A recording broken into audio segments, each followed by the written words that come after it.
Vamos a ver cómo se cuenta el proceso del trabajo del parto. Cómo se definen los factores que están involucrados en el trabajo del parto. Esto está previo a la atención del parto como tal. Y ya está en el capítulo 22, que corresponde al siguiente parte. Entonces, en primer lugar, vamos a mencionar tres teorías de trabajo de parto. Tres teorías de trabajo de parto. ¿Cómo se inicia el trabajo de parto? ¿Por qué a las 40 semanas, 280 días nace un bebé? ¿Por qué nace a los 9 meses? ¿Por qué no nace a los 12 meses? ¿No? Hay gestaciones de 12 meses, de 8 meses, de 6 meses, de otros mamíferos. Pero ¿por qué en el ser humano son 9 meses, 40 semanas, 280 días? Entonces, claro, sí, esa es una de las teorías, justamente, ¿no? Y esa apuntaría a la primera teoría. La primera teoría dice que hay pérdida funcional de factores que mantienen el embarazo. Uno, la placenta, lo que ustedes están viendo. Otro, la progesterona. La progesterona desciende a la relación progesterona-estrógeno. Entonces, esto puede iniciar el parto. Otro segundo aspecto se refiere a la síntesis de factores que inducen al parto. ¿Qué pasa? Por ejemplo, las prostaglandinas, de las que estábamos hablando. Al inicio del parto, el corio y el amnion fungen como una protección para que algunas prostaglandinas, algunas sustancias del feto, pasen a través del biometrio a la sangre de la madre y esto ocasiona las contracciones uterinas. Pero poco a poco vamos acercándonos a los 280 días, 40 semanas, 9 meses. ¿Y qué sucede? Entonces se comienzan a sintetizar más de esos factores que inducen al parto. Y en tercer lugar, hay otra teoría que sugiere que el feto maduro es el que va a producir señales para iniciar el parto. Y eso también es real, porque hay un eje suprarrenales, placenta, hipófisis, que actúa de manera en una retroalimentación positiva para generar cambios en la placenta, generación de hormonas en la placenta que inician o disparan o pueden influir en que el trabajo del parto se inicie. Entonces, hasta ahora no se sabe a ciencia cierta cuál de estas es la que tiene primacía o es superior o obvia a las demás. Se cree más bien que hay una interacción entre estas tres teorías. ¿Cuál es? Pérdida funcional de elementos que mantienen el embarazo, síntesis de factores que inician el embarazo y el feto, ¿verdad? El feto como fuente de señal para el inicio del trabajo. Uno tiene que ver con el feto, otro tiene que ver con la síntesis de factores y el otro tiene que ver con la pérdida de la síntesis o de esos factores. Entonces, bien, ¿qué más? Ahora, cuando hablamos de compartimentos maternos y fetales, en primer lugar nos vamos a referir al útero, luego vamos a hablar del cuello uterino, como las dos estructuras implicadas en este desarrollo del proceso del parto. ¿Qué sucede con el útero? Miren, en contraste con el músculo esquelético, el músculo cardíaco, la fibra del músculo no se diferencia terminalmente, es decir, no adquiere una culminación de su estructura, si ustedes quieren, no adquiere una forma final en su estructura, sino que está incompleta, o sea, está indiferenciada. Esto permite que se adapte a cambios, que crezca, ¿no? Que se module, como vamos a ver cuando veremos el curso. Entonces, esto nos interesa porque durante todo el embarazo, estas fibras del músculo del útero van a ir cambiando y se van a ir adaptando. Y entonces, digamos esto. Esta es una imagen importante porque resume varias partes del capítulo que tienen que ver con el músculo. Aquí está su descripción, pero vamos a explicar. A ver, ¿hacia qué lado está el bebé? ¿Hacia este derecho? Hacia el izquierdo. ¿Dónde está ubicado el bebé? Izquierdo. Hacia el izquierdo. Amnios, ¿verdad? Líquidamente. Muy bien. Y aquí sería ya el cuerpo uterino. ¿Ya? Bien. Entonces, este amnios produce unas prostaglandinas. Y aquí el corio funciona como una barrera para estas prostaglandinas no se pongan en contacto con la musculatura o con la irrigación, con la circulación materna. En caso contrario, estas desarrollarían todos los eventos o desencadenarían todos los eventos que inician el trabajo de parto. Entonces, sobre todo aquí la decidua, esta decidua que es el endometrio, que ha sido modificado por el embarazo, en donde están, por ejemplo, los poblados, donde están las vellosidades coriónicas. Esta decidua funciona como esa barrera para que estas prostaglandinas producidas por el mismo pelo, por el ano, lleguen hasta el corio, el mismo amnios, que es una barrera, aunque también genera prostaglandinas, pero sobre todo la decidua funciona como esa barrera para que estas prostaglandinas que inician el mecanismo del parto, los efectos del parto, no pasen hacia el momento. Eso es clave, porque esto tiene que ocurrir hasta las 40 semanas, ¿verdad?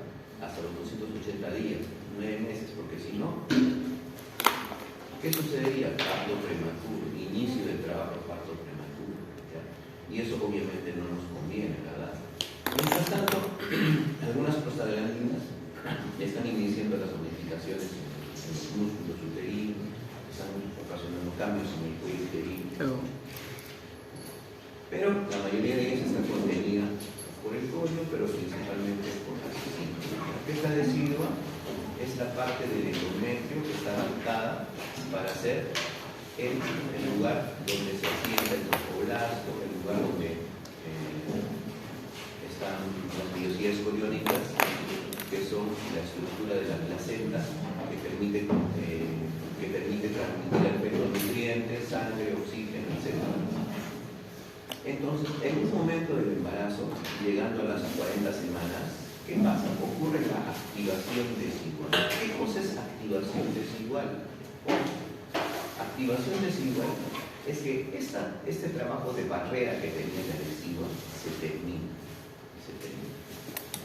Entonces, la decidua ya no es una barrera para las prostaglandinas. Y además, también incluye algunas modificaciones que ella misma comienza a sintetizar algunas proteínas, algunas prostaglandinas. Entonces, la activación desigual es un proceso en el que la decidua termina su tarea de bloquear, de ser barrera de prostaglandinas. Y además, incluye la síntesis de prostaglandinas que van a iniciar el trabajo de parto, van a iniciar las modificaciones. ¿Qué más tenemos que decir aquí? El bebé que está aquí, en este lado de la imagen, es un agente estructuralmente o molecularmente o cromosómicamente diferente a la madre. Entonces, eso haría que el organismo de la mujer presente respuesta inmunológica hacia el bebé, ¿verdad? Rechazándolo como un cuerpo extraño. Entonces, el organismo trabaja en una inmunomodulación. ¿Ya? Eso está en el texto que está alrededor de esta imagen. Esa inmunomodulación incluye que no se reconozca a este bebé como un concepto extraño. El sistema inmunológico está apagado, inhibido, disminuido, de tal forma que el bebé puede desarrollarse sin problema y no ser reconocido como tal. Eso también es parte de la función del corio, del amnios, que no permite que pasen proteínas, sustancias, líquidos amnióticos, algunos desechos del bebé que se pongan en contacto con el tejido materno.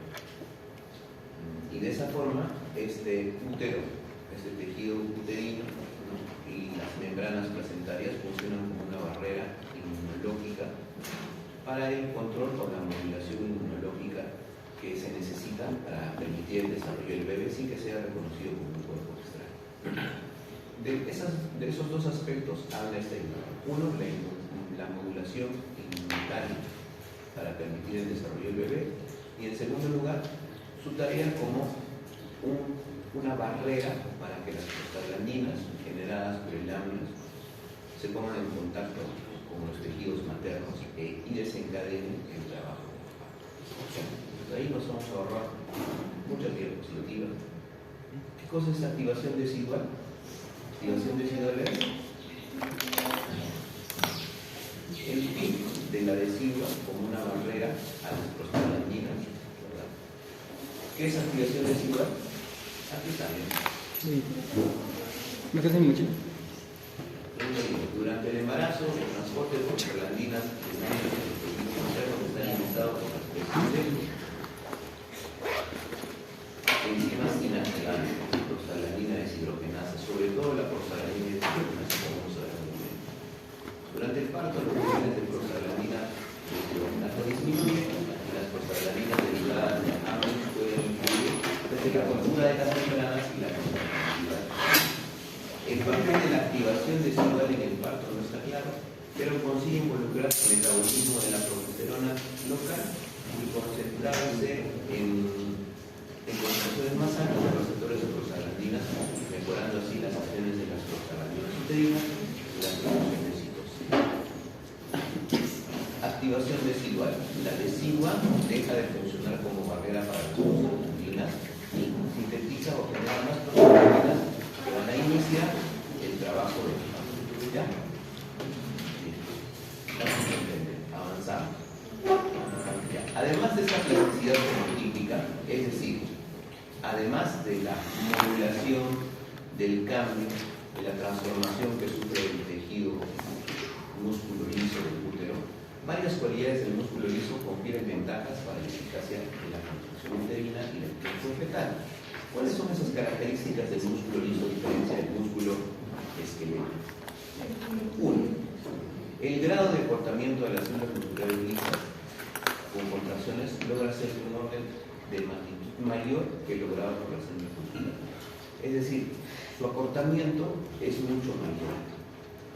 No son fibras que están paralelas, ¿verdad? Como hemos visto anteriormente en el muscular. Son fibras que están distribuidas en todo el tejido, que están distribuidas de manera dispersa, entrelazadas, cruzadas, hacia arriba, hacia abajo, en diferentes posiciones. Y eso hace que cuando se contraigan, pues es una contracción más fuerte que las fibras musculares estriadas. ¿Qué más? Las fuerzas se pueden ejercer en múltiples direcciones, obvio, porque si no están estructuralmente puestas en paralelo, sino en desorden, pueden ejercer fuerza en diferentes direcciones, ¿verdad? Esto difiere de la fuerza de contracción generada por el músculo esquelético porque siempre está alineado al eje de las fibras musculares. Ahorita lo chequeamos en una imagen. En tercer lugar, el músculo liso no está organizado de la misma manera que el músculo esquelético. En el miometrio, los filamentos gruesos y delgados se encuentran en enlaces largos, aleatorios en todas las células. Esta disposición flexiforme ayuda a una mayor capacidad de acortamiento y generación de fuerza. Y por último, una mayor generación de la fuerza multidireccional en el fondo uterino en comparación con el segmento uterino inferior permite la versatilidad y la direccionalidad de las fuerzas. ¿Qué es esto? Vamos a verlo en una imagen, ¿ya? Para explicar. Entonces, ¿qué dice en primer lugar? Que su estructura, porque están en diferentes direcciones los haces, le permite tener más fuerza. ¿Qué más dice?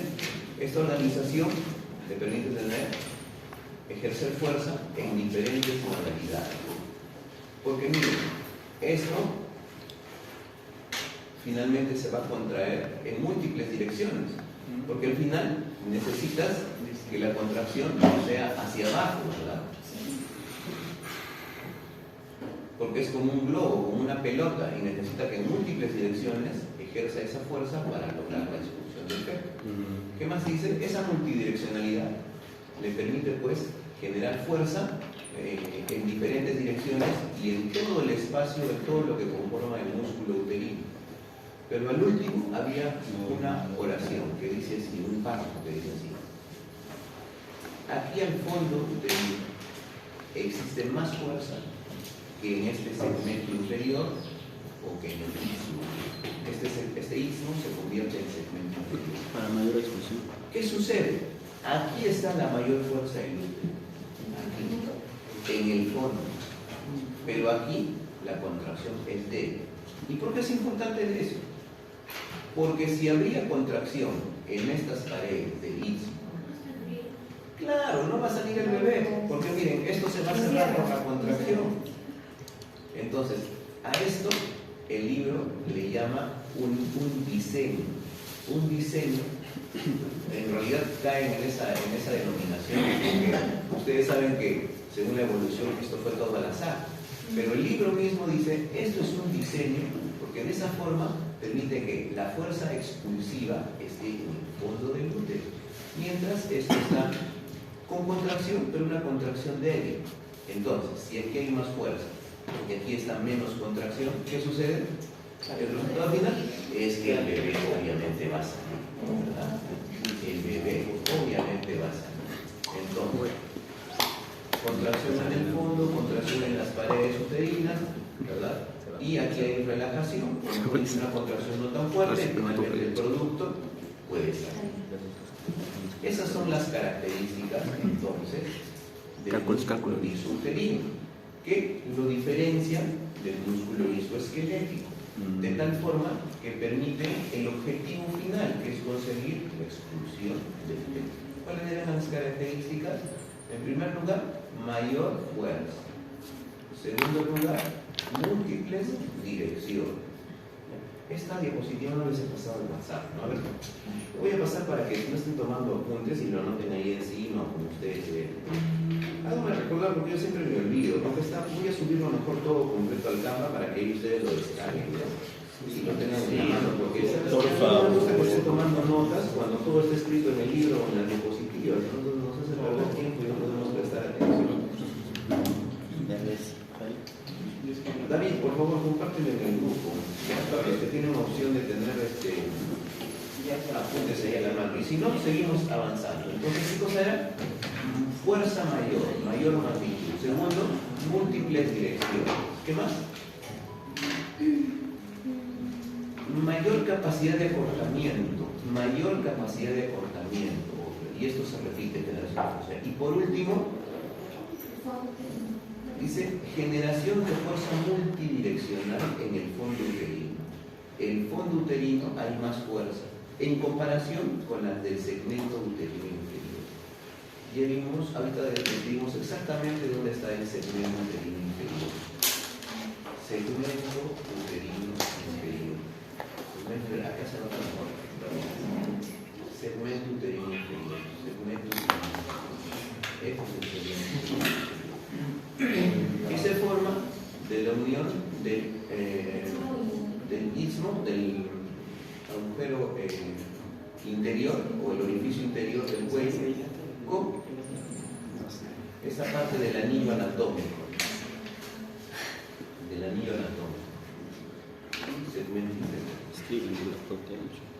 Más fuerza. Entonces, esas son las tres características del músculo, o las cuatro, perdón, en comparación a las del músculo liso. Mayor generación de fuerza multidireccional en el fondo uterino en comparación con la del segmento interior.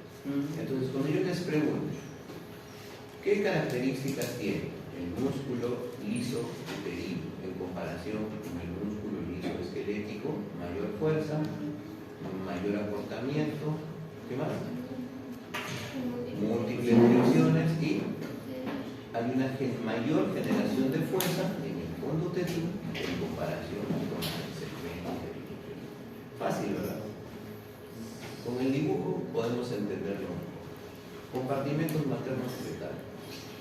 Compuesta de células del estroma y células inmunes maternas, la decidua, ¿verdad? La decidua, el endometrio transformado por el embarazo, compuesto por células del estroma, es decir, que forman la estructura, tejido conectivo de la estructura de la decidua, y células inmunes, sirve para mantener el embarazo a través de funciones inmunoreguladoras únicas que suprimen las señales inflamatorias durante la gestación. Sin embargo, al final del embarazo se produce una activación decidual. Con esto, las transformaciones de la decidua, ¿qué cosa es activación decidual? Inducen señales inflamatorias. En segundo lugar, se retira la inmunosupresión activa, lo que contribuye al comienzo del parto. ¿Ya? Se suprime la barrera de prostaglandinas y se generan señales inflamatorias para contribuir al comienzo del parto. Esta pertenecería ¿a qué teoría? ¿La primera, la segunda, la tercera? A la segunda. ¿Qué decía la segunda? Sobre los factores, las hormonales. Hay factores que inician el trabajo del parto. Correcto, esto pertenecería a la segunda teoría. Aunque si hablamos también sobre el retiro de factores, podría ser, ¿no? Porque habla del retiro. Pero más se refiere a la progesterona, la primera teoría. Avanzamos. Al final del embarazo, el cuello uterino es fácilmente digerible, obviamente por el trabajo de las prostaglandinas, y su consistencia es similar a los labios de la cavidad oral. Las observaciones en la ecografía tridimensional y la resonancia magnética muestran aumentos en el área de la sección transversal del canal cervical y en el estroma cervical desde el inicio del embarazo hasta el final. ¿Qué quiere decir eso? Hay cambios en la constitución o la contextura del cuello uterino que van a reblandecer. Primero, antes del embarazo está duro, es como una puerta de protección, inclusive se llena de moco para que no entre ninguna bacteria, ningún elemento extraño. Pero conforme va avanzando el embarazo y hay más exposición a las prostaglandinas, ¿qué pasa con el cuellito? Se va reblandeciendo. Cambia su configuración de la punta de una nariz, la consistencia de la punta de la nariz, a una consistencia de los labios. Cuando vamos a hacer tacto vaginal, en un momento vamos a recordar, entonces ya no se nota duro como la nariz, sino es suave como la nariz. ¿Qué otras estructuras anatómicas tenían esa comparación? ¿Se acuerdan? En el matrimonio vimos una estructura anatómica que también es dura en la patología, pero es suave. Los nódulos, correcto, los nódulos también. Su contextura normal es suave, ¿verdad? Pero cuando está patológico se pone. Otra estructura más, no la saben, es la próstata. Antes, cuando hacíamos tacto rectal y llegábamos hasta la próstata sana es como los labios, pero la próstata enferma es como la punta de la nariz o un borrador. Está duro, porque hay crecimiento en la cápsula de la próstata y ese crecimiento hace que esté duro en el momento del tacto rectal. Probablemente ustedes ya no hagan tacto rectal, porque ahora existe un marcador de enfermedad prostática. ¿Cuál es?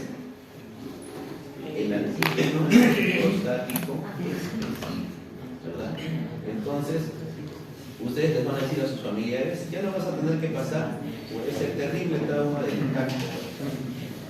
Yo te voy a sellar una orden para que vayas con tu antígeno prostático específico. Entonces te vas a ahorrar ese dolor tan terrible que era, ¿no?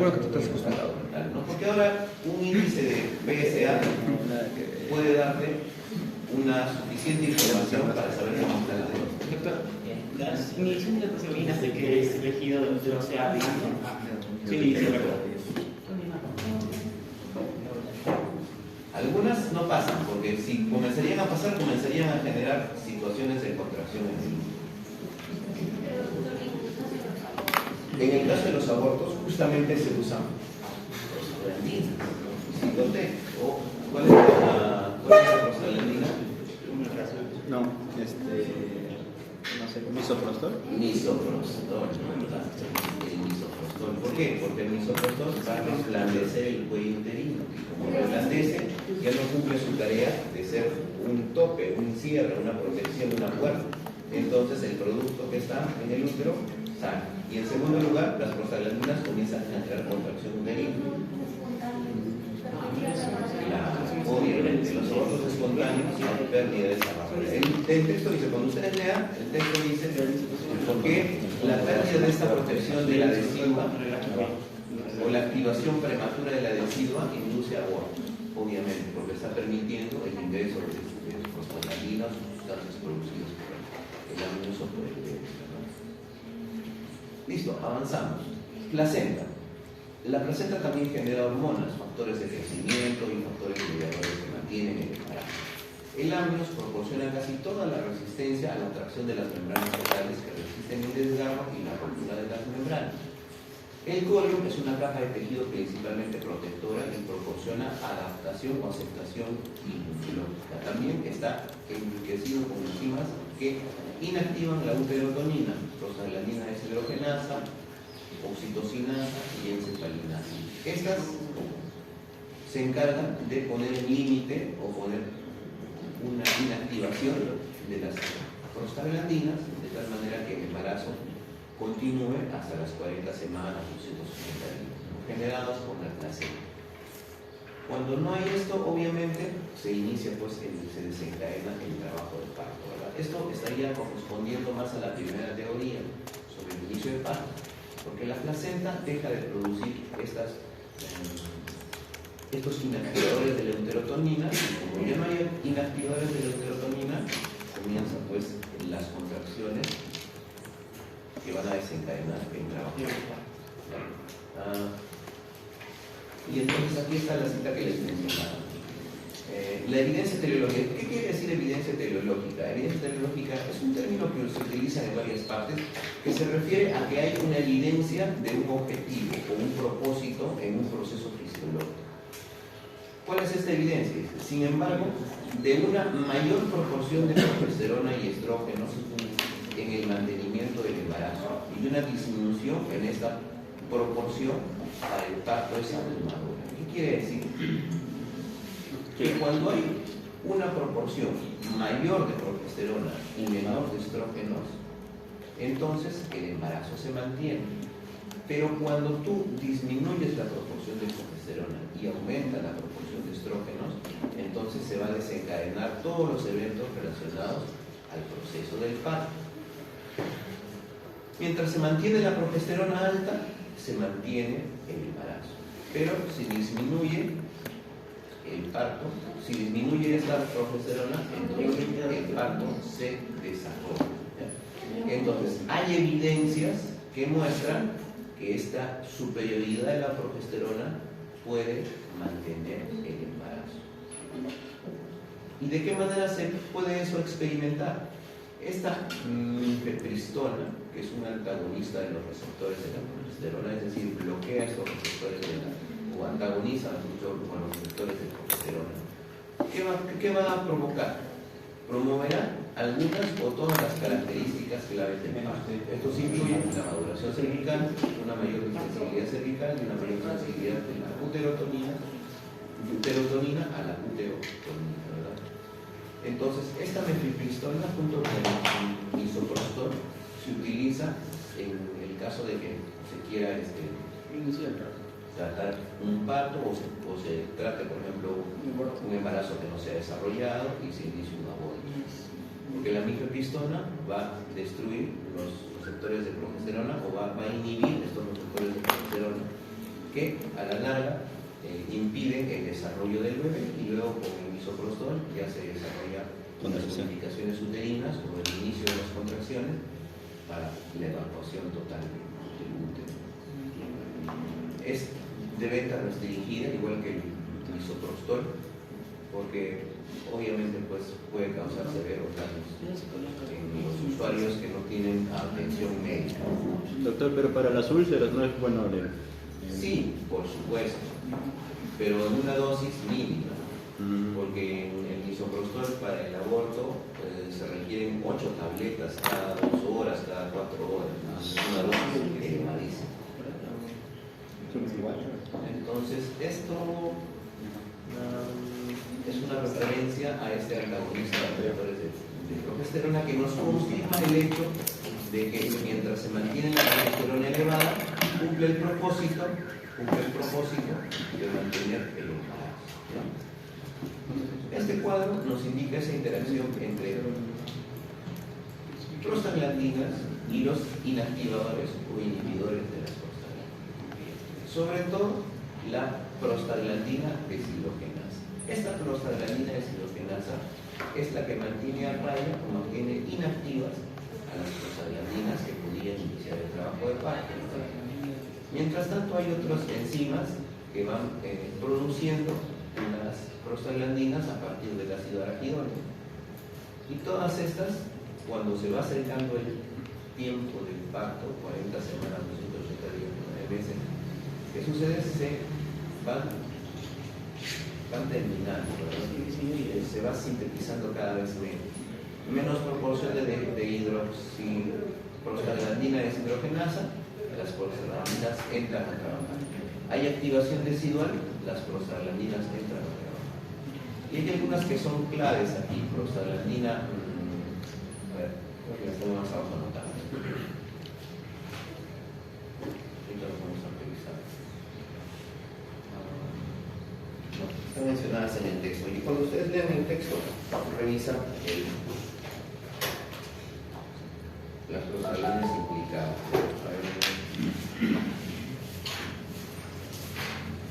¿Cómo disminuye la concentración de prostaglandina? Ya, prostaglandina E2, F2 y prostaglandina I. Ya está en la página 402. ¿Cómo decías ahí? ¿Cómo se disminuye la concentración de prostaglandina para iniciar el parto? Ya, muy bien. En primer lugar tenemos la decidua, que funciona como una barrera para la producción constante de prostaglandina, ¿verdad?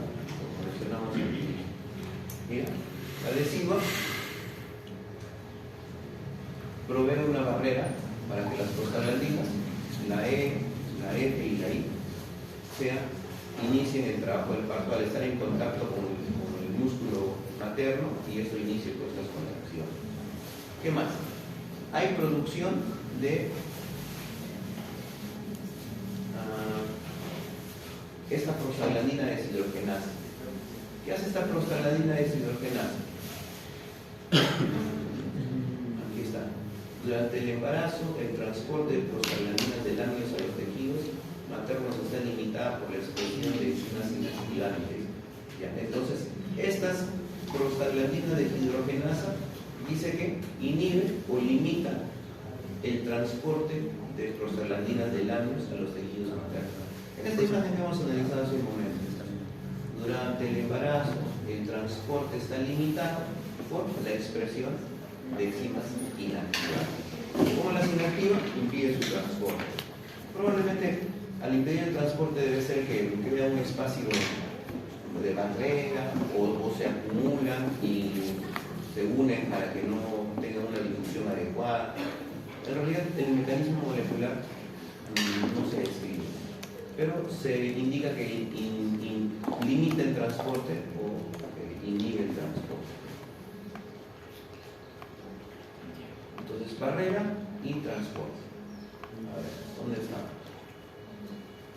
Ya, continuamos. Aquí, este es un cuadro importante, junto con este de aquí. 1, 2, ya, para describir las fases del parto. En primer lugar, vamos a ver fases. Esta fase de inactividad, fase de activación, fase de estimulación y la cuarta fase que es la recuperación. 95% del embarazo es la fase 1. 95% del embarazo. Es decir, en esta parte es un preludio, el útero está inactivo, hay falta de respuesta contráctil y solo se desarrolla un ligero ablandamiento cervical, ¿ya? A partir de la concepción, obviamente. La segunda fase ya incluye activación, ya en la parte final del embarazo. Preparación para el trabajo de parto, preparación uterina, maduración cervical, inicio del trabajo de parto. Entonces las contracciones se vuelven más regulares, comienza a haber cambios en el cuello uterino. ¿Qué más? Las contracciones se repiten, son más fuertes. Entonces, esto se inicia, ¿no?, con la sensación más clara de las contracciones. Puede iniciar también con estas modificaciones en el cuello uterino que van a indicar un reblandecimiento mayor. o inclusive con pérdida del tapón mucoso. Como el cuello se está haciendo más blando, el tapón comienza a perderse, a descender. No todavía es la rotura de fuentes que le llaman, o la rotura de membranas fetales que indican la salida de líquido amniótico, no, pero hay pérdida o salida del tapón mucoso. Sí, se ve, obviamente se puede ver, se puede percibir en el tacto, o si no la mujer dice, se me ha manchado mi ropa interior, ¿no? Entonces, como es primeriza, va a decir, se me ha roto la fuente, ¿no? Pero tú pasas el examen y son manchas pequeñísimas, ¿no? Que apenas manchan la ropa interior. Entonces, no es una señal de alarma. En ese caso, tienes que hacer tacto vaginal y cuando hagas tacto vas a comprobar que el cuello todavía está cerrado. Entonces, pero ya están indicando, obviamente, que hay una preparación, una maduración cervical. Esta fase 3 sí es la fase neta de comienzo del embarazo, que tiene 3 etapas, como vamos a ver más adelante. La primera etapa, que es dilatación de 2 hasta 10, la segunda etapa, que es la expulsión, y la tercera etapa, ya que es la expulsión del bebé, y la tercera etapa, que es la expulsión de la placenta. En esa etapa, obviamente, es la contracción máxima, hay la dilatación cervical completa, la expulsión fetal y la expulsión de la placenta. Y en la fase 4 es la fase del puerperio, o la fase de la recuperación. Esta la vamos a ver en la siguiente unidad, que indica involución uterina, reparación cervical, la lactancia, todos los cambios que van a volver a la normalidad del útero y en las estructuras reproductivas femeninas. Entonces, en esta fase 3 ocurren las diferentes etapas. ¿Cuáles son esas etapas? Estas de aquí. 3 etapas. ¿Dónde están esas 3 etapas? En la tercera fase, ¿ya? En la tercera fase. Entonces, en la tercera fase va a ocurrir una primera etapa de contracciones y dilatación cervical, una segunda etapa de descenso y parto, y otra tercera etapa de expulsión de la placenta. Estamos chequeando los gráficos y luego nos vamos al texto, ¿ya? Entonces, como ustedes ven, en esta columna indica dilatación cervical. Más o menos está aquí en 2. Entonces, en esta primera etapa, la dilatación va a completar hasta 10. Se termina esta primera etapa cuando la dilatación está en 10 centímetros. El cuello uterino se dilata hasta 10 centímetros. Hay una fase de aceleración máxima en la que la pendiente, miren ustedes, es una máxima aceleración. Y otra cosa que nos interesa, a ver, este dibujo está muy grande. ¿Se alcanza a ver los números aquí? Sí, ¿verdad? Sí. Entonces, comparemos esto. A ver, espera, vamos a hacer un poco más. Para que no nos identifiquemos. Ya está, creo que sí estamos. Listo, ahora sí se ve más grande el número. Aquí está la dilatación y aquí está el tiempo. ¿Ya? Entonces, conforme avanza el tiempo, miren el periodo de dilatación máxima es apenas 2 horas. Si contabilizamos desde 10 hasta 14, son aproximadamente 4 horas en las que una vez iniciado el trabajo o la fase de aceleración máxima, que corresponde a una dilatación de 3 o 4, ya debería haber nacimiento o expulsión. 4 horas. 4 horas, máximo. ¿Qué pasa si se pasa del tiempo? Entonces hay una distosia, no ha descendido la cabeza, está muy grande, ¿verdad? No es un parto normal. Distosia. Normalmente el parto debería acabar en ese tiempo, porque miren, esta fase de aceleración máxima y la fase de desaceleración, porque ya alcanzó los 10 centímetros, no debería pasar más ese tiempo. Cuando vean ustedes el partograma de esta clase a la siguiente, en mi simulación, entonces las obstetrices les van a mostrar detalladamente el desarrollo de esto en una cartilla que se llama partograma, ¿verdad? Y de esta forma nos damos cuenta que el parto está avanzando de manera fisiológica, está avanzando de manera normal. Primera etapa.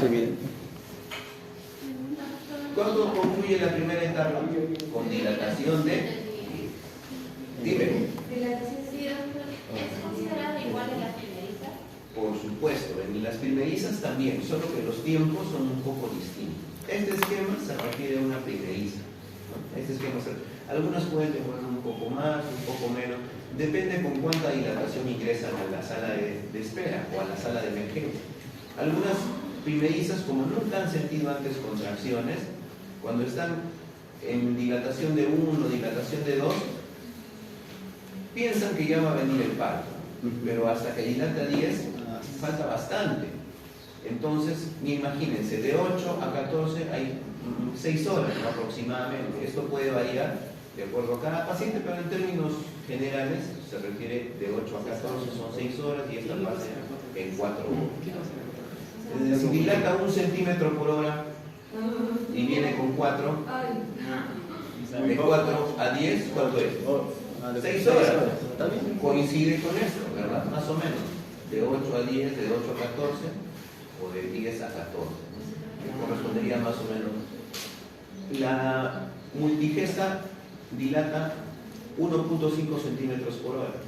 Entonces es más rápido. Aproximadamente, en términos generales, ¿no? Porque no es exacto a veces. Por eso es que hay que hacer constantemente revisiones, como vamos a ver en un momento. ¿Cuándo acaba la segunda etapa? Con la expulsión fetal. ¿Cuándo acaba la tercera etapa? Con la expulsión de la clase. ¿Verdad? ¿Se entiende?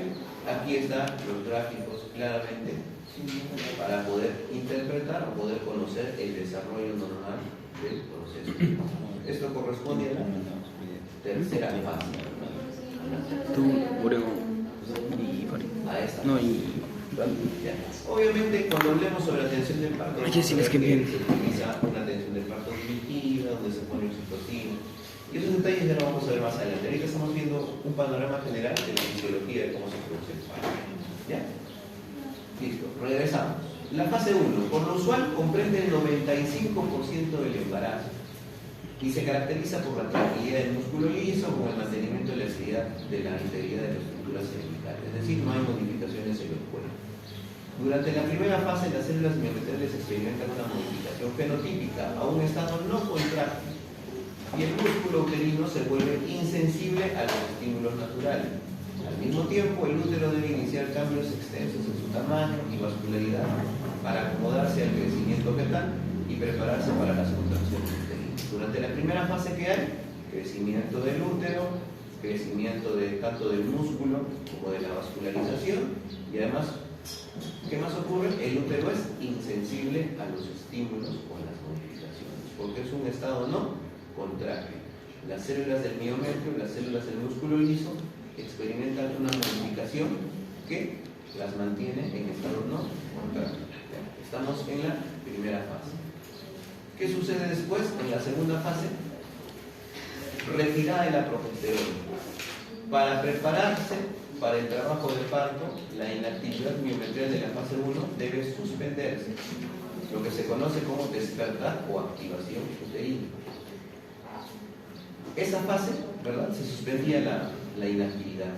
Esa fase 2 del parto es una progresión de los cambios uterinos durante las últimas semanas del embarazo. Es importante destacar que los cambios o los eventos producidos en la fase 2 pueden causar un parto prematuro o un parto retrasado. Claro, si la fase 2 es alterada o no inicia de acuerdo a los cambios, entonces vamos a hablar de un parto prematuro cuando hay una activación uterina antes, o un parto retrasado cuando esta activación uterina se produce después, o la retirada de la progesterona se produce después.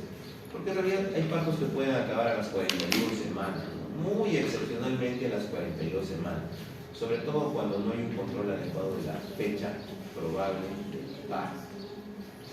Entonces, regresamos a esta imagen. Tampoco. ¿Qué sucedía? En la fase 1, miren, la actividad uterina, que está con la línea roja, es una actividad uterina mínima, ¿verdad? Inactiva, inhibida, no responde a estímulos, solamente crece la musculatura y la vascularización, ¿verdad? No hay nada. ¿Qué pasa con los cambios en la expulsión o el descenso?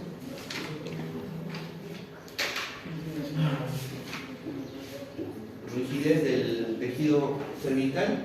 Al principio está rígido, pero poco va cambiando su forma de nariz a mejilla, ¿verdad? Consistencia dura a consistencia suave. En la fase 2 ya pues tenemos un estiramiento uterino, ¿no? Que va a comenzar a aceptar señales de prostaglandina. El cortisol también está implicado en esto probablemente. La progesterona ya se está terminando de producir, hay aumento de estrógenos, ¿no? El ácido hialurónico también está presente para la pérdida o la disminución de la rigidez del cuello uterino. Y en esta fase 3, que es la que hemos visto hace un momento, hay aumento de prostaglandinas, ¿no? La hormona que produce también la secreción de gonadotrofina se está activada, hay activación de células inflamatorias, estrógeno, relaxina, que comienzan a generar tanto la disminución de la rigidez del cuello uterino como la actividad uterina que va a desencadenar finalmente en la expulsión o el nacimiento. Una comparación entre los cambios en el miometrio y los cambios en el cuello uterino. Un mecanismo para la inactivación de la progesterona mediante la cual el miometrio y el cuello uterino se vuelven refractarios a las funciones inhibidores de la progesterona se encuentra respaldado por estudios que usan antagonistas del receptor de la progesterona, como ya lo vimos. La mifepristona es un antagonista esteroide clásico que actúa a nivel de la progesterona. Entonces, esta exposición a la mifepristona confirma que la retirada de la progesterona inicia los cambios necesarios para iniciar la fase 2. Esto es el resultado de un cambio en la expresión de proteínas clave que controla la actividad uterina, o una expresión de proteínas asociadas a la contracción, descritas con anterioridad. Se han descrito entonces esos cambios que van a ocurrir en el útero, ¿no? Cuando hemos visto que tiene más fuerza, que tiene más contractibilidad, que tiene una secuencia, o mejor dicho, una configuración de contracción en el fondo, más que en el segmento o en la parte inferior, como características del músculo liso. Otro cambio crítico en la fase 2 es la formación del segmento uterino inferior a partir del hígado. Con este desarrollo, la cabeza del feto a menudo desciende hasta la entrada pélvica o incluso la atraviesa, lo que se conoce como alumbramiento. Los niveles del receptor miometrial de la oxitocina aumentan durante la fase 2 del parto. El nivel del ARN mensajero del receptor de la oxitocina en el miometrio humano a término es mayor que el encontrado en el miometrio a término. ¿Qué dice esta línea?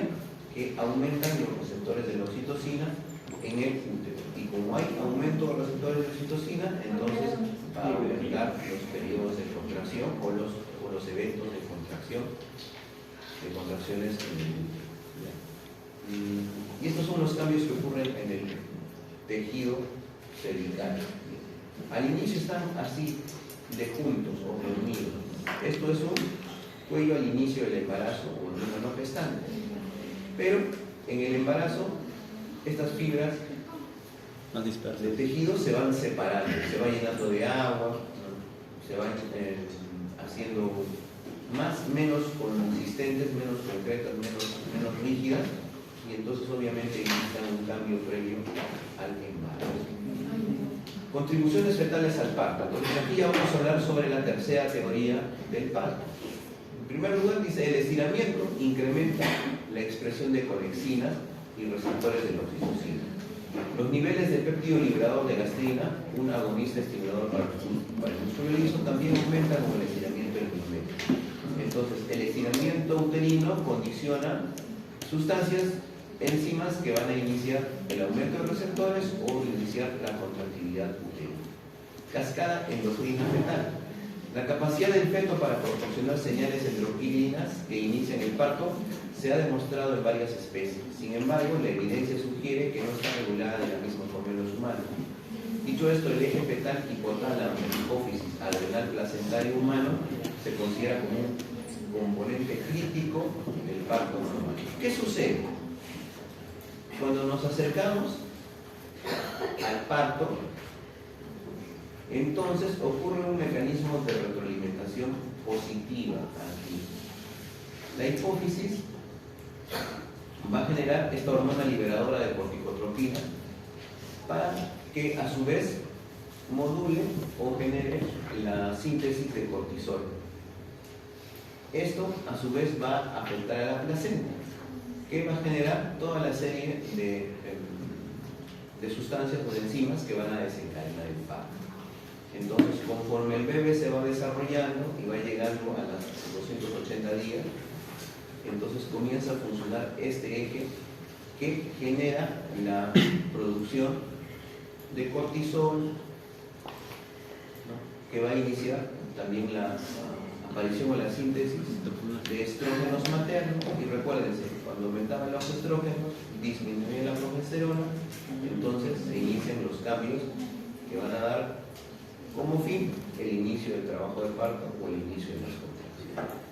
Esto se refiere a la tercera teoría. Como ven, hasta ahora, tanto sustancias producidas por el feto como sustancias producidas por las membranas fetales, como la suspensión de algunas sustancias que promueven el parto, están implicadas en el desarrollo del trabajo del parto o en el desarrollo de las contracciones y las modificaciones tanto en el útero como en el cuello uterino para producir la tercera fase del trabajo del parto. Y de esta forma, entonces, encontramos la explicación a por qué el embarazo dura 280 días, 40 semanas, 9 meses, ¿verdad? Porque en esa época, tanto el bebé como las membranas fetales, el útero, ¿verdad?, comienzan a producir sustancias que van a generar contracciones. Se suspende generación de sustancias que promueven el embarazo. Y en tercer lugar, el feto comienza a dar señales para la generación de esas sustancias, de estrógenos en este caso, que van a iniciar todo el desarrollo del trabajo del parto. Y la fase 3, trabajo de parto. La primera etapa del parto es la etapa de borramiento y dilatación cervical. Borramiento y dilatación cervical. La segunda etapa comienza cuando la dilatación cervical se ha completado y finaliza con el parto. Por lo tanto, la segunda etapa es la etapa de expulsión fetal. Por último, la tercera etapa comienza inmediatamente después del parto y finaliza con la expulsión de la placenta. Entonces, la tercera etapa del parto es la etapa de separación o expulsión de la placenta. Primera etapa, segunda etapa, tercera etapa. Ya vimos esto. Termina en la dilatación 10. Termina en la expulsión del feto. Termina en la expulsión de la placenta. El parto comienza repentinamente, la liberación espontánea de una pequeña cantidad de moco contenido de sangre por la vagina, el estiramiento mecánico del cuello uterino mejora la actividad uterina en varias especies, incluidos los humanos. Este es el reflejo de Ferguson. Al hacer tacto vaginal, se puede estimular el cuello uterino para que las contracciones sean más fuertes, ¿no?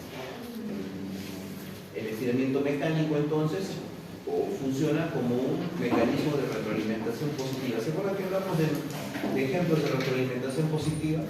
En este caso, mientras más se estira el cuello, más se generan contracciones. Y eso a su vez genera más estiramiento cervical. Y eso corresponde a mejorar las contracciones. Entonces es una retroalimentación positiva que tiene por objetivo la expulsión del bebé. La manipulación del cuello uterino y la extracción de las membranas fetales se asocia con aumento de los niveles sanguíneos de metabolitos de progesterona F2 alfa, que también está relacionada con las otras prostaglandinas E y en el desarrollo del mecanismo. Búsquenlas, están en el texto, ¿no? Y están en el texto, página 402. Ya, esta es una fija, hacia acá. Esta ya vimos, ¿verdad? Ya vimos este mantito. ¿Página cuánto? 402. Claro, eso es. El libro detalla prostaglandina 2F-alfa, prostaglandina I2, prostaglandina E2. Pero no estamos diciendo los términos generales. E, F, E, I, ¿verdad?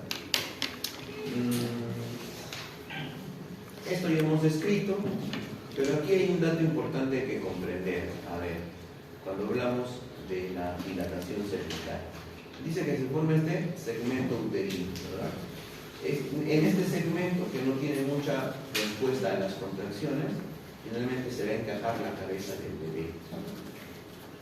Justamente este segmento uterino es en donde se hace el corte o la incisión, para hablar en términos adecuados, incisión para la cesárea. En esta parte, por eso le dicen cesárea segmental. ¿Por qué? Porque como luego en la involución del útero esto se va a volver casi a esta forma, casi mínimo, entonces no va a haber posteriores lesiones o alteraciones en el músculo uterino. En algunos casos no hacen una cesárea segmento corporal. ¿Qué significa segmento corporal? Que ha tenido que hacer un corte longitudinal, un corte mucho más amplio, ¿no? Porque eran gemelos, porque era macrosómico, porque una cesárea de emergencia. Entonces a veces tienen que hacer un corte distinto, una incisión distinta. Claro, aquí estaría ubicada entonces la cabeza del bebé. Ocurre, pero un asunto que puede generar distocia o alteración del trabajo de parto alterado, cuando este anillo, esta retracción fisiológica se vuelve una retracción patológica. Miren cómo aquí el anillo simplemente ocasiona una pequeña disminución en la dimensión o en el espacio para la expulsión, pero este anillo patológico podría pues capturar partes del bebé que todavía no han sido expulsadas y demorar el trabajo del parto. ¿Por qué ocurre esto? Tal vez una mala configuración del músculo liso, ¿no? Una respuesta inadecuada del músculo liso al estímulo de las prostaglandinas que van a iniciar el trabajo del parto. Solamente como un detalle a la imagen que está escrita. Aquí otra imagen que hemos escrito hace un momento, el segmento pasivo, no desarrolla más fuerza, el orificio interno del cuello uterino, y ya pues otros componentes. Esto sí, como les decía al inicio, y le vamos a prestar más atención. Esta es una multípara y esta es una primípara. ¿Qué pasa con la primípara? Primero, tiene que ocurrir un borramiento. ¿Qué es el borramiento? Es una disminución del tamaño del cuello uterino. Se va borrando, es decir, va desapareciendo. Esto se contabiliza en porcentaje: 50% borrado, 80% borrado. Cuando llega a la sala de emergencia, cero, no hay borramiento, 0%, 50%, 80, 90% de borrado. Luego de que recién ha borrado, ya ocurrió el borramiento, recién va a ocurrir la dilatación. ¿Está bien? Entonces, la primípara primero borra y después dilata. Cuando vamos a meter nuestros dedos para la examinación del tracto vaginal, eso es lo que vamos a percibir en una primípara, ¿no? En una nulípara, en una mujer que recién va a dar a luz. Pero cuidado, en la multípara es diferente. La multípara primero dilata y después borra. ¿Por qué? Porque obviamente este cuello, este cervix, ya tiene antecedente de dilatación. Entonces, su estructura ya ha experimentado un proceso de dilatación y por lo tanto la dilatación va a ser más rápida. En este caso, la multípara dilata y borra casi simultáneamente. Algunos consideran que la multípara primero dilata y después borra, pero este proceso se produce casi simultáneamente. Entonces, aquí primero ocurre borramiento y después dilatación. Aquí, simultáneamente, pero normalmente primero dilatación y después borramiento. ¿Cuál es el cuidado que tenemos que tener? Supongamos que llegan dos mujeres a la emergencia. Ambas están con 4 de dilatación. Entonces, 4, 5, 6, 7, 8, 9, 10. Faltan 6 horas. Ya, señora, Vaya a comer nomás y después regrese. ¿Qué va a pasar? Esta señora se va a quedar toda la noche. Y si pongamos el ejemplo que llega a las 10 de la noche, nada más. Entonces, esta primigesta te va a hacer pasar una mala noche. Porque 10 a 11 a 12 a 1 a 2 a 3, 4 de la mañana aproximadamente. En cambio esta, probablemente antes de, si entra a las 10, a las 2 de la mañana, 1 de la mañana, va a estar dando la luz. Entonces, si tú no tienes en cuenta quién borra y quién dilata primero, piensas que las dos van a evolucionar igual, pero no. Esta mujer multigesta es probable que tenga primero a su bebé que esta nulita, ¿verdad? ¿Sí? Entonces, cuando hagamos tacto y esta está en 4 y esta está en 4, esta se queda en el hospital. Ya, no te vas. Y usted se queda caminando en la sala de espera, caminando, porque mientras camina, el feto puede ejercer presión sobre el cuello uterino para que borre y después comience a dilatar. Cuando decimos dilatación, cuello permeable a dedo, es que tú vas a poner, eso vamos a hacer en práctica, ¿sí?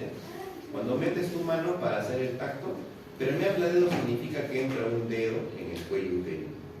Cuando no entra, no hay apertura, pero cuando entra un dedo, permeable a dedo. Cuando entran 2 dedos, aproximadamente ya está en 3 centímetros.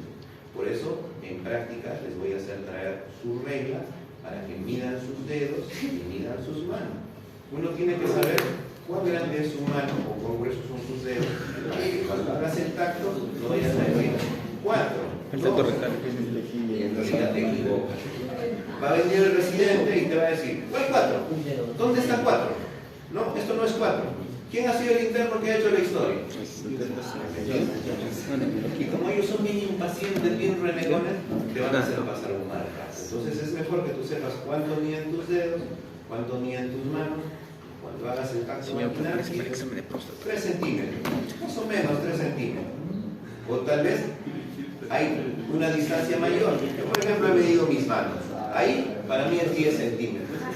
Y cuando yo hago tacto vaginal y calculo que es más o menos esta distancia, ¿sí? Está en 10. Obviamente en 10 ya está coronando, ¿no? Ya la cabecita del bebé ya está saliendo de la vagina. Eso para tener en cuenta las modificaciones que tiene el cuello uterino previo al nacimiento. ¿En qué etapa estamos aquí? Etapa 3. Inicio del 3. Inicio del 3, porque ya completó 10 de dilatación, ¿verdad? Acaba la etapa 1, comienza la etapa 2. Correcto. Miren aquí también cómo se van generando las fuerzas en el útero, que más fuerza en el fondo, en el cuerpo, pero al final no hay tanta fuerza aquí en el istmo, en el segmento inferior, y entonces ¿cuál es el resultado final? El bebé está saliendo, obviamente, ¿verdad? Listo. Y otro detalle más que dijimos sobre la... pero creo que hay que tener, ahorita lo revisamos. Esto se refiere a la segunda etapa, que es el descenso fetal. Nuevamente, a ver, aquí está la fase de la pendiente materna, esto ya lo hemos visto. Esta es la división, ya, aquí está. Primera etapa, ¿verdad? Que acaba con dilatación de 10. Primera etapa que acaba con dilatación de 10. Segunda etapa, que es la expulsión. Y la tercera etapa no aparece. Este cuadro nos quiere mostrar cómo en esta etapa, que es la división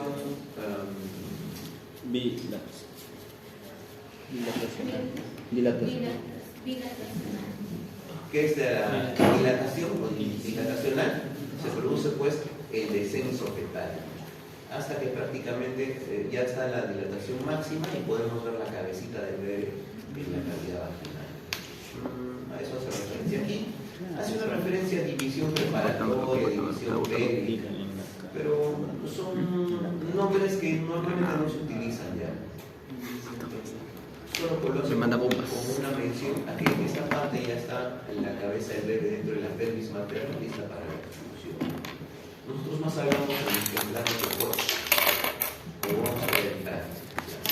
Los planos de Koch que corresponden a esta división pélvica. Como es un libro internacional, no es un libro con ginecobstetricia norteamericana, entonces algunos maricines pueden haber en la denominación. ¿Ya? en este texto, en este gráfico. Después de que la placenta se ha desprendido, puede ser expulsada por un aumento de la presión abdominal. La finalización de la tercera etapa también se logra comprimiendo y elevando alternativamente el fondo mientras se ejerce una tracción mínima del cordón umbilical. Entonces, ¿qué vamos a hacer? Dice, la tercera etapa se logra haciendo compresiones en el abdomen, elevando alternativamente el fondo, ¿verdad? Como haciendo un bombeo, como haciendo una compresión, para que finalmente con la otra mano estás sosteniendo el cordón umbilical. Normalmente vamos girando, o sea que sí hay un desprendimiento completo de la placenta. Ahora, el hematoma retroplacentario sigue la placenta o se encuentra dentro de un saco invertido formado por las membranas. A este proceso conocido se le llama mecanismo de Schultz, de expulsión de la placenta. La sangre del sitio placentario se vierte en el sacro de la membrana y no se escapa externamente hasta después de la expulsión de la placenta. ¿Qué es esto? No lo entiendo. Ahora vamos a ver. Este es el mecanismo de Schultz. ¿Qué dice? El hematoma está posterior a las membranas. El hematoma está posterior. No hay pérdida de sangre por la cavidad vaginal. Solamente cuando la placenta sale completamente se produce una avalancha, una catarata de sangrado, porque el hematoma está posterior. Ese es el mecanismo de Schultz. Hay otra forma de extrusión o expulsión placentaria, conocida como mecanismo de Duncan. La placenta se separa primero en la periferia y la sangre se acumula entre las membranas y la pared uterina y se escapa poco a poco de la Schultz. En ese caso, ¿qué ocurre? No se forma un hematoma retroplacentario que va empujando a la placenta, sino que dice que se desprende en la periferia, entonces va saliendo una puntita de la placenta, obviamente acompañada de sangrado, ¿verdad? Es un sangrado constante en el momento de la expulsión de la placenta. ¿Cuál es más peligroso? ¿Schultz o Duncan? Schultz sale primero el feto. No hay respuestas equivocadas, ¿está bien? No se preocupe. En términos de hemorragia, Duncan es más peligroso que Schultz. ¿Por qué? Porque Duncan puede indicar que algún cotiledón o algún resto placentario se quede dentro del útero. En cambio, Schultz, miren, este hematoma prácticamente está poniendo todos los cotiledones de la placenta en este lugar. ¿Se acuerdan cuando han hecho su maqueta de placenta? Habían cotiledones en el lado materno. Entonces, este hematoma, todos los cotiledones están por aquí. En la mayoría de los casos, ¿verdad? En general, puede ser que también se quede uno por ahí. Pero si hacemos modalidad Duncan, cuando primero se desprende un pedacito y después el resto, entonces puede ser que se traccione más este lado y al final se queden pues algunos restos de cotiledones dentro de la placenta, dentro del útero, claro. Entonces, en ese sentido, ¿quién tiene hemorragia constante? Schultz. No, Duncan tiene hemorragia constante. En cambio, Schultz, la hemorragia es posterior a la expulsión de la placenta, porque el hematoma está atrás, ¿verdad? Aquí dice, Duncan, la placenta se separa primero en la periferia,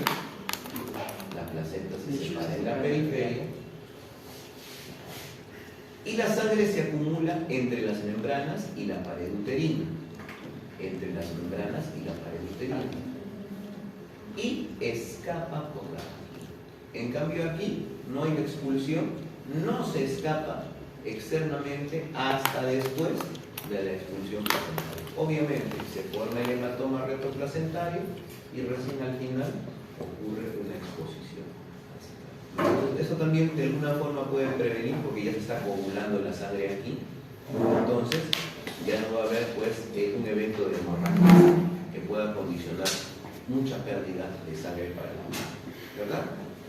Bien, entonces eso era lo importante que hicimos al inicio, porque es prácticamente nuestra clínica, cómo está expulsando la placenta, entonces tenemos que tener mucho cuidado para evitar hemorragia. Uterotónicos en la fase 3 del parto. La oxitocina literalmente el nacimiento rápido fue una primera uterotonina implicada en el inicio del parto. Además de su efectividad en la inducción farmacológica del trabajo de parto auténtico, la oxitocina es una uterotonina potente que se produce de forma natural en humanos, ¿verdad? Para producir la contracción uterina y finalmente si hay contracción uterina, ¿qué va a pasar? Se evita la hemorragia y el útero se vuelve consistente, dura, una masa dura que evita también la hemorragia. Acuérdense que en la clase anterior hablamos que había unas ligaduras musculares, ¿verdad? Que se cerraban mientras se contraía y ese cierre hacía obviamente el colapso de los vasos sanguíneos dentro del músculo uterino, ¿verdad? Listo. Entonces, bueno, pues son explicadas en el nacimiento, amnios, corio, cuello uterino, bolsa de las aguas. Miren, este bebé, ¿cuánto está esta dilatación? Ya está en 10, ¿verdad? Y el bebé ya está saliendo, ya está siendo expulsado. Estamos completando la fase 2, la etapa 2 de la fase 3.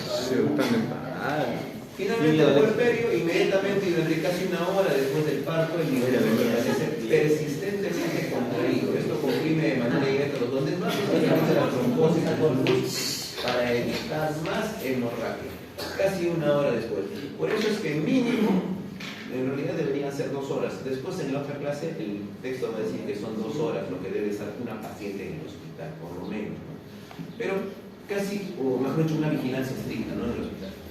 Una vigilancia estricta por lo menos 1 hora después del parto. No puedes dejar a la señora que se quede sola con su bebé en los brazos.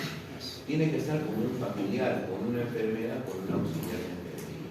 Lo peor que te puede pasar es que en esa hora la señora, como ha estado desde las 10 de la noche hasta las 4 de la mañana en el trabajo de parto, se quede dormida. Y el bebé se cae, se asfixia. ¿Qué va a pasar también? No hay una buena contracción uterina. ¿Y qué sucede? Hemorragia. En el lugar, yo hice mi internado en la maternidad de Quillacoyo, en la ciudad de Cochabamba. Gracias a Dios me tocó hacer una maternidad, porque ahí se atendían al día por lo menos unos 6 a 10 partos. Entonces, ¿con cuántos partos hicieron? Muchos. Realmente he perdido la cuenta de los partos que han seguido ahí. De todos esos 3 meses de rotación, deben haber sido más de 50 partos siquiera que he atendido, incluidos con episiotomías algunos de ellos. Entonces éramos 3 miembros de equipo en el grupo de internado, ¿no? Susel y Gilda, ¿no? Nunca se me va a olvidar de esos compañeros de internado. Me ocurren experiencias muy bonitas, ¿no? Entonces, como era una maternidad, habían residentes y habían médicos, ginecobstetras, ¿no? Que eran impacientes todos, pero se puede avanzar, ¿no? Se puede avanzar. Entonces, es muy bonito y experiencias fantásticas del inicio de la vida. Por eso es que medicina, apreciados, es la mejor carrera. Que Dios nos ayude a continuar en el aprendizaje, apreciado, ¿no? Entonces, van a haber muchas oportunidades donde la gente les da algo que no se obtiene con dinero. ¿Saben qué cosa es? Cuando la gente les dice gracias. Si no hubiéramos, no sé qué hubiéramos hecho si usted no nos hubiera pedido. Muchas gracias. Me dio con tranquilidad. Gracias, y el residente más tarde le negó, ¿no? Ya, apúrate, señora, sácate la ropa. ¿Usted va ahí? Ya, señora, vamos adelante. ¿Cuál es su nombre? Ya, está bien. Señora María, vamos a ayudar, vamos a tratar. Porque usted tiene un trato diferente, ¿verdad? Usted tiene un trato que va a tratar a la persona como un ser humano, como una mujer que está en ese momento en todo su estrés, ¿no? Entonces, va a haber recompensas realmente que son invaluables en este proceso. Por eso es que hay que aprenderlo bien, ¿ya? Hay que aprenderlo bien, hay que aprenderlo bien. Apreciar. Entonces, nos vemos en un ratito para la exposición.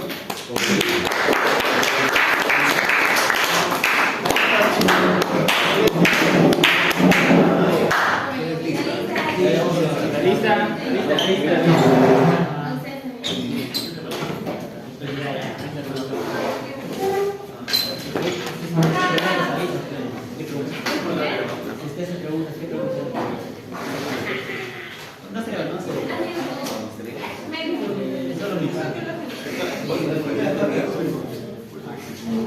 Dejaron abierto su lápiz, cuidado.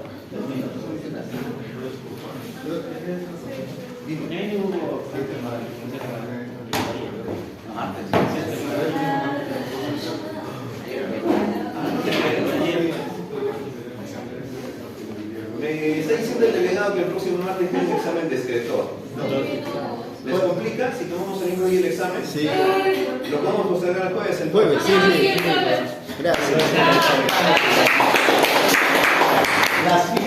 Tienen que esforzarse en escritor porque 15 se quedan. Pero viene las maniobras de la Doctor, ¿tiene las picas, doctor? Las maniobras del Leopold, ¿tiene doctor? Sí, Pero si no hemos hecho maniobras de Leopold. Pero no hemos hecho maniobras de Leopold. Después. Me parece que aquí ha llegado información confidencial con respecto a las preguntas. No, es que usted dijo, va a venir eso. Va a venir. Yo les dije, por favor.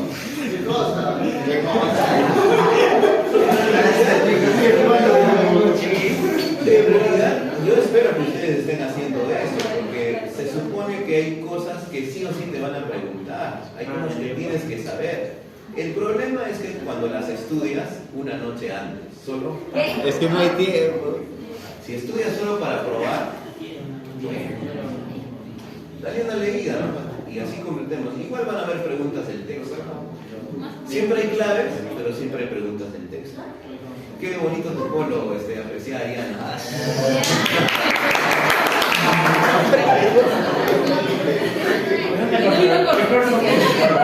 Corso está llorando. Fue llorarle a Hidrandina. ¿Cuándo perdió el Entonces, Yo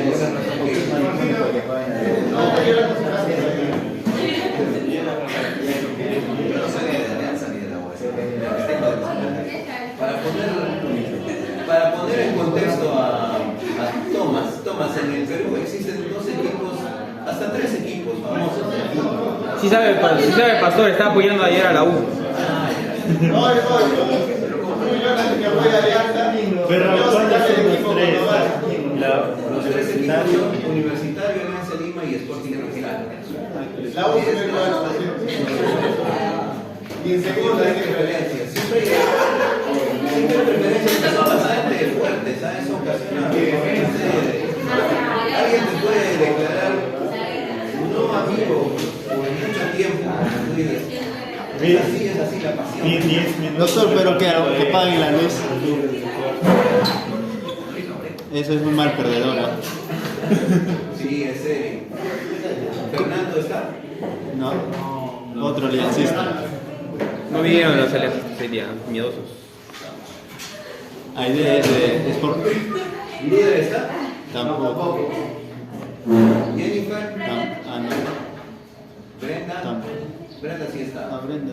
Farid sí está. Brando no lo he visto. Brando. Castro, ¿no? Maciel. Tampoco. Freddy. Sí, Basti. No. Basti Choque. José. Sí. Kelita y Paola. Amelie también hay. Leonardo. David. Manuel. Misael.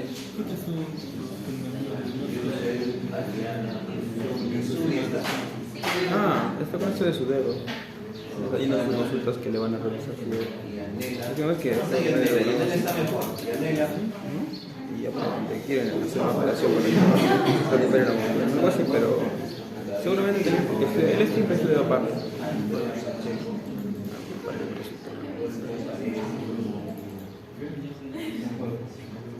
Keila, Fiorella, Kelly, Cecia, Xiomara está. Adriana y Keila. Correcto. Hay una cosa, hay un artículo sobre simulación que ustedes están leyendo acá. ¿Saben que les cuento un asunto que es como para que tengamos precaución? La simulación es una, así como la inteligencia artificial, es una innovación en la educación médica que ustedes la van a desarrollar a partir del próximo año mucho más frecuentemente. La escuela se ha esforzado por tener un centro de simulación que está en el promedio o incluso más con respecto a otras universidades en el Perú. Ya lo van a escuchar después del doctor William, del doctor Castro y del doctor Ayala. Pero ¿qué ha pasado? A veces se piden actores para que simulen pacientes. Lamentablemente, en la última búsqueda de actores de entre los alumnos, hay un par de alumnos que han filtrado con las preguntas y las respuestas a los compañeros de tercer año. Y eso, pues, aparte de que les hace mal a los alumnos, porque les estás dando la respuesta de los exámenes, estás perjudicando su formación. Entonces, aquí en el salón hay otros de sus compañeros que han hecho un buen trabajo, han mantenido la honestidad, la integridad, y no les han comentado a sus compañeros de años superiores de qué se tratan los casos. Seguramente que ustedes también les van a pedir que en alguna ocasión sean como pacientes. Entonces, ¿para qué le vamos a arruinar la vida a alguien diciéndole el diagnóstico? Que lo descubran. Claro. Entonces, eso va a ser lo mejor. Entonces, porque eso es. Ayer estuvieron hablando de esta reunión de profesores. Y me dio pena, la verdad, porque son dos chicos que yo conozco, ¿no? Que han hecho práctica con ellos. Entonces, un poquito uno que se decepciona, ¿no? Como todo va a ser fácil. Ya les han hecho la elección y todo. Pero la simulación es algo, como ustedes han leído en el artículo para la exposición, es una cuestión muy importante que va a desarrollar competencias, habilidades en ustedes que de otra manera no se puede. ¿Ya? Nos vemos entonces en la sala de multifuncional para la exposición, ya con el grupo que me pertenece y los demás tienen su exposición.